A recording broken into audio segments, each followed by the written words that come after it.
Hello, my name is Dr. Russell Ramsey. I'm a psychologist and professor of clinical psychology in the Department of Psychiatry of the University of Pennsylvania School of Medicine. And more to the point of being with you now is that I am the clinical director of Penn's Adult ADHD Treatment and Research Program. And in this brief video, I'd like to introduce you to cognitive behavioral therapy for adult ADHD, a psychotherapy that's been adapted to the special needs of adults with ADHD.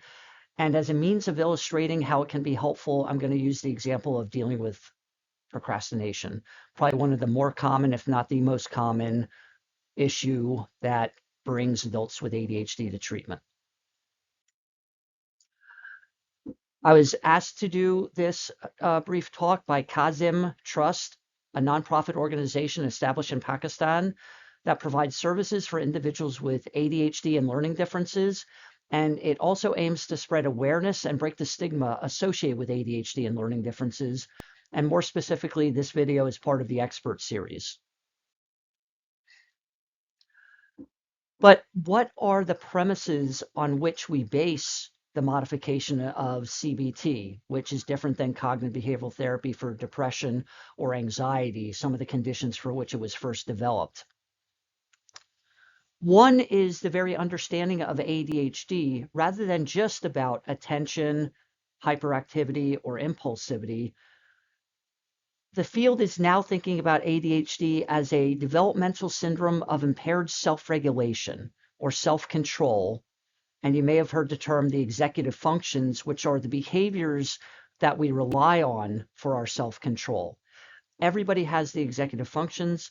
The issue with ADHD, it's a matter or a difference of degree, not of kind.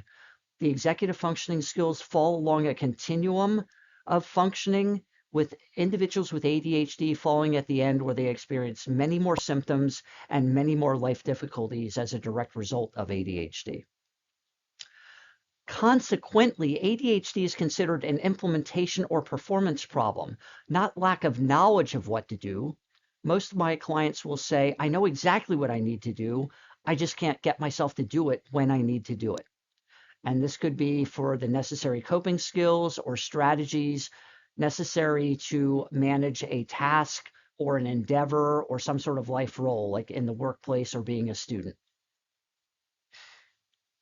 And these implementation problems stem directly from ADHD and these executive functioning problems and involve difficulties with time management, organizing behavior across time, getting started on and keeping going on tasks, and a whole host of behaviors and skills that we rely on to organize our behavior across time to achieve long-range goals, rather than only those goals that provide a more immediate payoff. And it's associated with procrastination, our discussion here, poor motivation for behavior, getting started and being able to sustain behavior across time, poor task endurance, running out of steam and stopping earlier than you plan to, difficulties with switching tasks and doing multiple things like multiple homework assignments or multiple tasks at work or around the house, and working towards larger, later rewards versus the smaller, more immediate payoffs. And that these longer term rewards, they're harder to stay motivated on and work towards if you have ADHD, or at least it takes some of the skills that I'll be talking about when discussing procrastination. And the difficulties with initiating and sustaining attention, disorganization, all the things we're talking about also directly interfere with life goals. They punctuate them, can leave things undone, like leaving school, not finishing a class, falling behind in work, or not completing household repairs, and get in the way of some of the essential coping strategies for managing ADHD.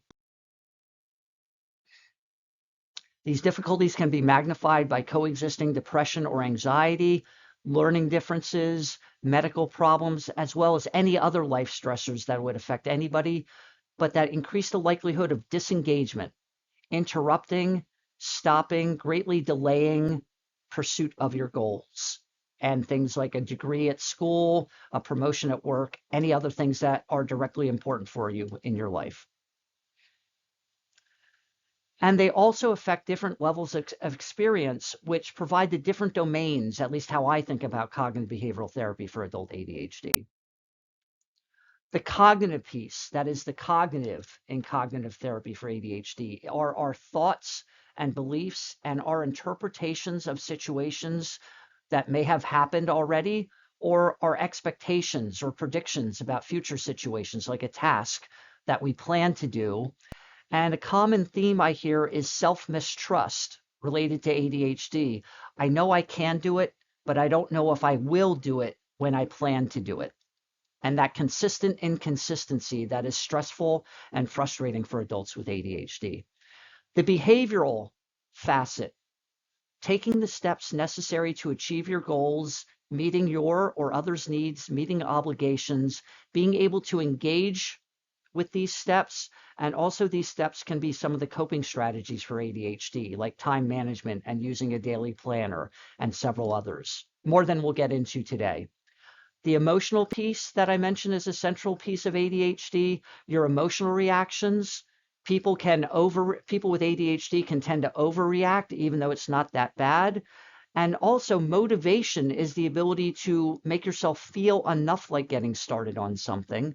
And with all the pursuits of goals, these longer range goals, they are generally have some difficulty associated with them. So there is some initial discomfort in getting started, maybe not feeling like doing it right away, because you know there will not be an immediate payoff, but that managing that discomfort is an important piece of CBT for adult ADHD.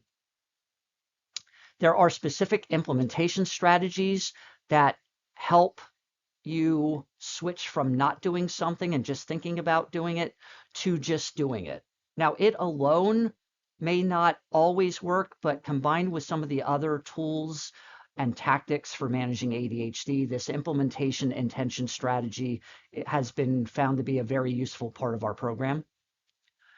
And then the role of our relationships. That could be the role we have with others, as a parent, as an employee, as a student, and how we want to fulfill those roles, or helping somebody else, or maybe asking for help from other people and advocating for ourselves, assertiveness and setting limits. These are all ways that ADHD affects our personal lives and ways that we can take steps to manage those relationships and situations better.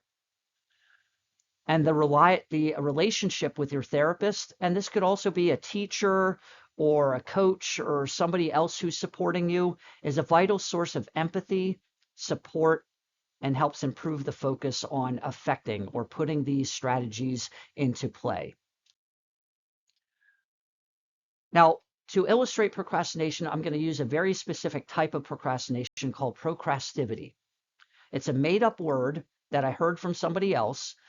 But the definition of procrastivity is avoiding a high priority task, homework, an important project for work, preparing for a presentation tomorrow, by engaging and distracting yourself with a lower priority, less time urgent, but still a productive endeavor that is ultimately self-defeating. Checking emails instead of working on the presentation. Running an errand, a relatively easy errand, rather than doing an important household repair. Or a student writing a paper that is due tomorrow might end up going to a club meeting or suddenly deciding to wash their laundry.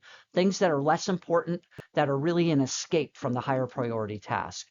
But in looking at these tasks, I found some common features that can be helpful for getting started on the high priority task. One is we usually go to things that are more hands-on or manual, especially if you have ADHD, something that you can touch and do, like the student doing laundry rather than writing a paper. There's usually a sequence of steps that you're familiar with for getting started on the escape task, like doing yard work or organizing your desk instead of working and creating the report for work. You know how to get started on the yard work or what you need to do to organize your desk more easily than working on the report. A better sense of what you will be able to complete in a certain time frame. Working on an hour for your report You may hope to make a lot of progress, but you don't know how far you'll get. If you're working in your yard or checking email, you probably know how far you can get in an hour, maybe less. Better sense of making progress on a task. And with the escape tasks, the ones you avoid, you do for avoidance, and a clearer endpoint. When you're done with your yard work, you're done. When you've caught up with emails, you're done. At the end of the hour working on your monthly report for work, you might have more work to do and you still have to finish it. So, how do we take some of these pieces of dealing with procrastination and deal with them in CBT? First, with the cognitive piece, how we change our thoughts. One is to try to define the task, what you're doing in specific actionable terms, so you believe and trust that you'll be able to at least get started, that you have enough energy and focus and enough time to at least do a little bit, to at least start if you don't finish. That overlaps with the behavioral piece of trying to turn the task into being something manual. So that could start with going to your work desk where you're going to work on your monthly report, opening up the document, even if it's a brand new document, save as your name and today's date. You really haven't done anything with the report, but you've started working on it. And creating bounded tasks. I'm going to work on this for 30 minutes, or I'm just going to do the first paragraph of the report. Something easy enough to do that you believe you can do it, and has some steps that helps you get started. The emotional piece is being able to recognize you won't be in the mood to do the task, and you don't have to be in the mood to do it beforehand. You can be willing to do it even if you don't want to do it. Label your feelings. This is I don't want to write a report right now, but I can tolerate that feeling and accept it and still start typing the first few words of the report or saving the document file. The implementation strategy is an if X, then Y coping statement. The if X is the situation, the behavior that you can do. If I can sit down at my desk, the then Y of the if X, then Y is the goal-focused behavior that you will do. If I can sit at my desk and open the file, then I can work on the report for at least 10 minutes, or I can type at least 100 words of the report. It sounds very simple, but there's research behind it that this is a very useful coping strategy. Then the interpersonal piece is thinking about your role. I'm an employee and I want to do a good job and I want to hand in the report on time because that will look good for me. And I'll also have more free time than if I keep working on it. Also asking for and accepting help. If you need clarification from your work supervisor or you want them to read a copy of your monthly report to see if that's what they're looking for, that's another way that you can use your relationship with others to cope with ADHD and also manage ADHD in terms of getting the report done quicker. I know this was an all too quick overview of cognitive behavioral therapy and how it can be used with many difficulties associated with ADHD. Procrastination is what we discussed here. So hopefully you learned a little bit about cognitive behavioral therapy for adult ADHD, may want to look into it a little bit more, and maybe found a few coping tools that can help you in your day-to-day life. Again, I'm Dr. Russell Ramsey. Thank you for viewing this video, and I hope that you will be well.